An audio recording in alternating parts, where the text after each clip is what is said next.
بسم الله الرحمن الرحيم.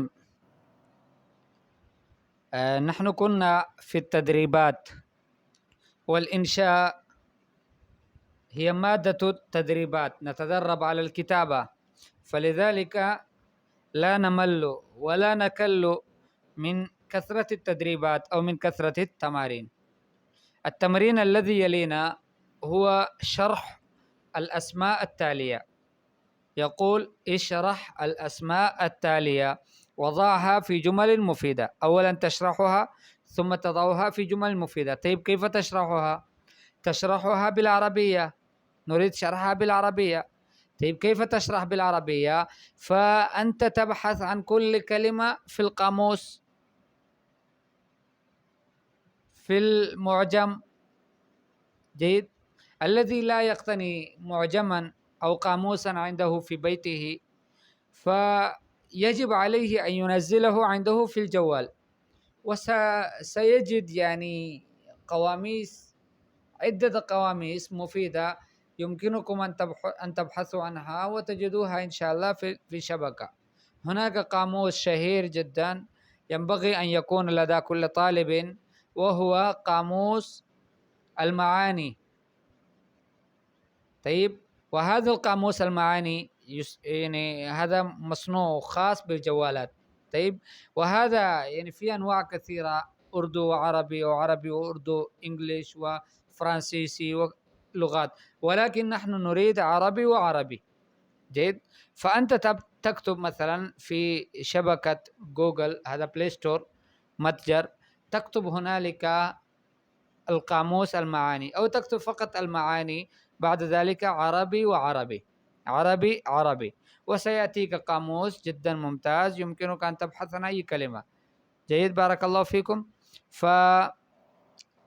فتشرح هذه الكلمات ثم بعد ذلك تضعها في جمل مفيدة.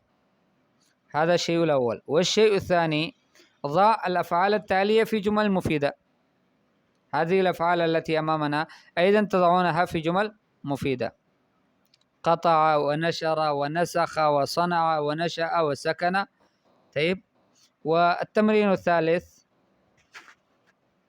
ضع الساعات التالية في جمل مفيدة: الساعة الواحدة، الساعة الثانية، الساعة الثالثة، الرابعة، الخامسة، وهكذا. فأنا رأيي بإذن الله تعالى يكفي اليوم هذه التمارين الثلاثة لئلا نكثر عليكم فيصعب عليكم. جيد، بارك الله فيكم. آج کے سبق میں ہم نے یہ پڑھا کہ یہ 3 تمرینات ہیں، تو اس کو آپ نے حل کرنا ہے. اور یہ بات بھی کہی کہ تمرینات سے پریشان نہیں ہونا، اس لیے کہ مادۃ الانشاء جو ہے یہ تمرینات ہی کا مادہ ہے. اس میں لکھنا ہی لکھنا ہوتا ہے اور کچھ نہیں ہوتا. پڑھنا تھوڑا ہوتا ہے، لکھنا زیادہ ہوتا ہے، تاکہ لکھنا ہم سیکھ لیں. عربی میں کیسے ہم لکھیں گے، جملے کیسے لکھیں گے، پھر جملے سے آگے بڑھیں گے تو موضوعات کیسے لکھیں گے، یہ سب سیکھنے کی وجہ سے ہمیں لکھنا زیادہ کرنا پڑے گا. تو اب یہ ہے کہ اشرح الاسماء التالیہ، آنے والے ناموں کی تشریح کرو. وضعها فی جمل مفیدہ، پھر جملے مفیدے میں اس کو رکھ لو. تو پہلے تو آپ نے لکیر کھینچ کے آگے کلمہ لکھ لینا ہے، پھر اس کے بعد آپ نے اس کا معنی لکھ لینا ہے، اور تیسری دفعہ پھر آپ نے اس کو استعمال کرنا ہے جملے مفیدے میں.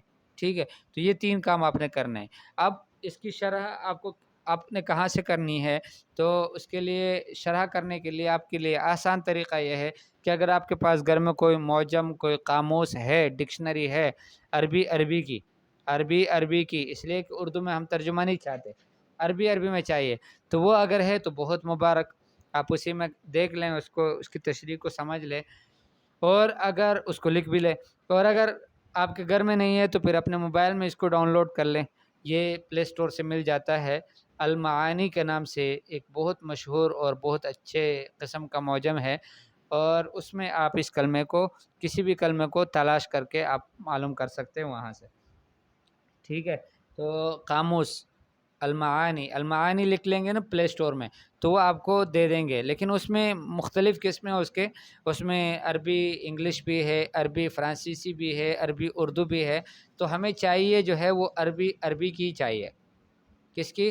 عربی کی، کہ عربی کا ترجمہ عربی میں کر کے دکھا دے. ٹھیک ہے، تو اس میں پھر آپ نے ان کلمات کی تشریح کر لینی ہے، دیکھ لینی ہے، پھر اس کے بعد اس کو جملوں میں استعمال کر لینا ہے. یہ ایک تمرین.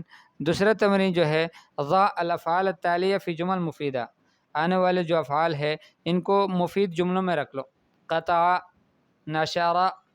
قطع کا معنی اس نے کاٹا، نشارہ کا معنی یہ بھی کاٹنے کے معنی میں ہے، منشار آری سے کاٹنا. نسخہ اس نے کاپی کر لی، صنعا اس نے بنایا، نشأ اس نے بنایا، سکنا وہ رہا، فتح اس نے کھولا، کتبہ اس نے لکھا، صرخہ اس چیخا، کنسا اس نے جھاڑو لگائی، جلسہ وہ بیٹھ گیا، وقفہ کھڑا ہو گیا، رکبہ سوار ہوا، نزلہ وہ اتر گیا.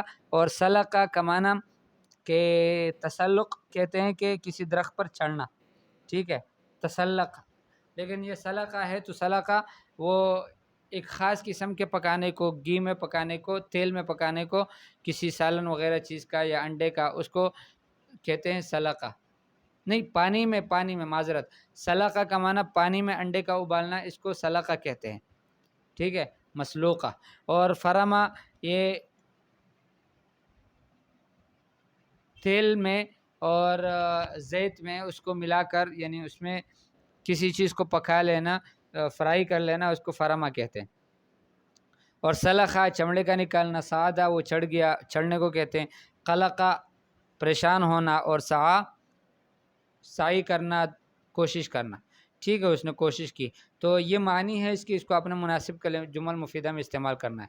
اور تیسرا تمرین یہ ہے کہ ضع الساعات التالیہ فی جمل مفیدہ. آنے والے گھنٹیوں کو، گھڑیوں کو، یعنی بجوں کو یہ اپنے جملے مفیدے میں رکھ لینا ہے. ساعہ واحدہ کہ 1 بجا، ساعہ ثانیہ 2 بجے، ساعہ ثالثہ 3 بجے، اس کو اپنے مفید جملے میں رکھ لینا ہے.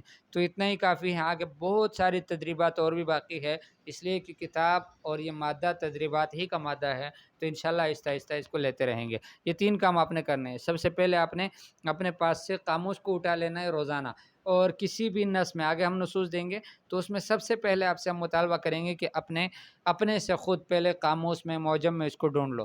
اس کا فائدہ پتہ ہے کیا ہوگا کہ اگر آپ نے ایک کلمہ ڈھونڈنا ہے، آپ کو 10 کلمے اور بھی ساتھ ساتھ مل جائیں گے، آپ کے ذہن نشین ہوتے رہیں گے، اور اس سے آپ کے علم میں اور آپ کے معلومات میں اضافہ ہوتا رہے گا، ٹھیک ہے. تو اس وجہ سے پہلے تو آپ نے اسی سے تلاش کر کے خود ڈھونڈنا ہے.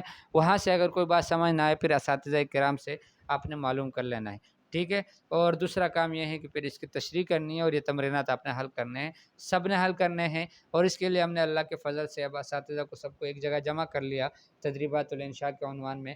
اور اس میں پھر انشاءاللہ جس استاد کو جو بھی وقت ملے گا وہ تمرینات کو حل کرنے کی کوشش کرے گا.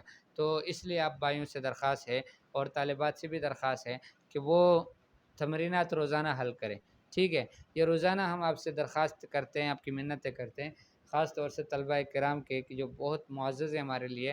لیکن یہ ہے کہ تمرینات حل نہیں ہو رہا، اساتذہ کو شکوہ ہے، اور لگتا یوں ہے کہ شاید وہ سبق سنتے بھی نہیں ہیں.